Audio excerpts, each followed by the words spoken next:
Hello friends, welcome to Hema's Kitchen. இன்னைக்கு நம்ம கிச்சன்ல என்ன பார்க்க போறோம்னா நம்ம கிச்சன்ல பிரான் தவா ஃப்ரை தான் செய்ய போறோம். வெங்காயம் தக்காளிலாம் நறுக்கி செய்யணும்ங்கறதெல்லாம் இல்ல 5 நிமிஷத்துல செஞ்சிரலாம். இறால் 1/2 கிலோ வாங்கிட்டு வந்திருக்கேன். இது முதுகுல இருக்கிற அந்த இதெல்லாம் பார்த்து க்ளீன் பண்ணிடுங்க. க்ளீன் பண்ணிட்டு நல்லா 2-3 தடவை கழுவிட்டு உப்பு மஞ்சள் பொடி போட்டு நல்லா கழுவி எடுத்து வச்சிருக்கேன். இப்போ இது கூட மல்லித்தூள் 1.5 ஸ்பூன், மிளகாய் தூள் காரம் எவ்வளவு வேணுமோ அதுக்கு ஏத்த மாதிரி சேர்த்துக்கோங்க. நான் 1 ஸ்பூன் சேர்த்துக்கிறேன். 1/2 கிலோ தான் இருக்குது, அதனால 1 ஸ்பூன் மட்டும் சேர்த்துக்கிறேன். மஞ்சள் தூள் கொஞ்சமா சேர்த்துக்கோங்க. ஏற்கனவே போட்டு கழுவி இருக்கிறோம், அதனால கொஞ்சமா சேர்த்துக்கோங்க. காஷ்மீரி மிளகாய் தூள்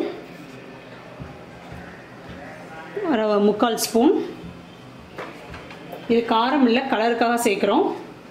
இஞ்சி பூண்டு பேஸ்ட் 1/2 ஸ்பூன்.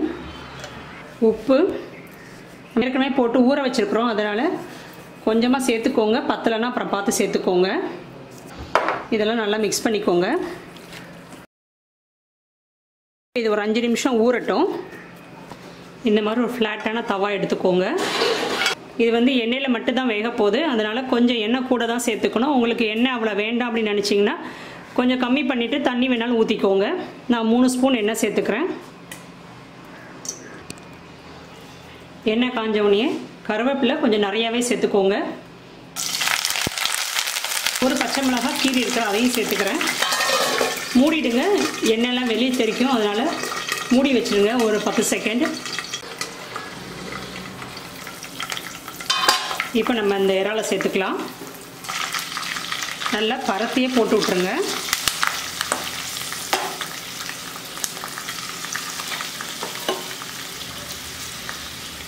ஒன்றோட ஒன்று ஒட்டிகிட்டு இருக்கோம், பார்த்து அதை எடுத்து விட்டுருங்க. இப்போ வேகட்டும், ஒரு 2 நிமிஷம் மூடி வைக்கலாம். இறால் வந்து மொத்தமாக ஒரு 7 நிமிஷம் தான் வேகணும். அதுக்கு மேலே வந்துச்சுன்னா இறால் வந்து ரப்பர் மாதிரி ஆகிடும். அதனால் கரெக்டாக பார்த்து நீங்கள் 7 நிமிஷத்துக்குள்ளே ஆஃப் பண்ணிவிடுங்க. இப்போ 2 நிமிஷம் ஆயிடுச்சு, நம்ம திருப்பி விடலாம்.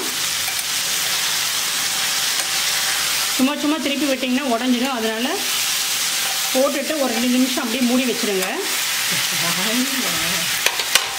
திரும்ப மூடி வச்சிடுறேன். இப்போ இதை ஓப்பன் பண்ணி பார்க்கலாம். நல்லா சுருண்டுச்சு பாருங்கள். அதுக்குள்ளார அந்த அடியில் வந்து மசாலாலாம் ஒட்டியிருக்கோம், அதெல்லாம் பார்த்து எடுத்து விட்டுக்கோங்க.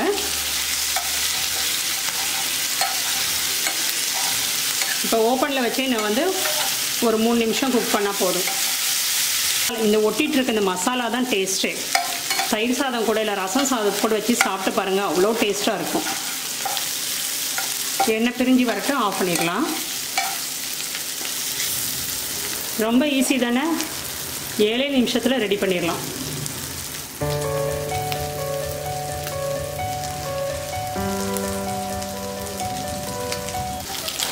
நல்லா இந்த மாதிரி தோசை கரண்டி வச்சு திருப்பி விட்டுக்கோங்க.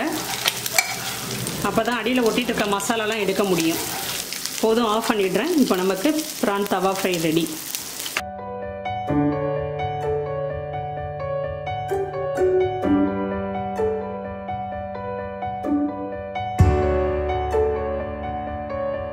சூப்பரான பிரான் தவா ஃப்ரை ரெடி. பார்க்கவே ஜம்மன் இருக்குது பாருங்கள், சூப்பராக இருக்கும். சாதத்தை வச்சு சாப்பிட்டா சாம்பார் சாதத்துக்கு சூப்பராக இருக்கும். நீங்களே செஞ்சு பாருங்கள். செஞ்சு பார்த்துட்டு கமெண்ட்ஸும் சொல்லுங்கள் எப்படி இருந்துச்சுன்னு. இந்த ரெசிபி உங்களுக்கு பிடிச்சிருந்துச்சுன்னா என்னோட ஹேமாஸ் கிச்சன் சேனலை சப்ஸ்கிரைப் பண்ணிக்கோங்க. நாளைக்கு வேறு ஒரு ரெசிபியோடு திரும்ப உங்களை வந்து நான் மீட் பண்ணுறேன். தேங்க்யூ.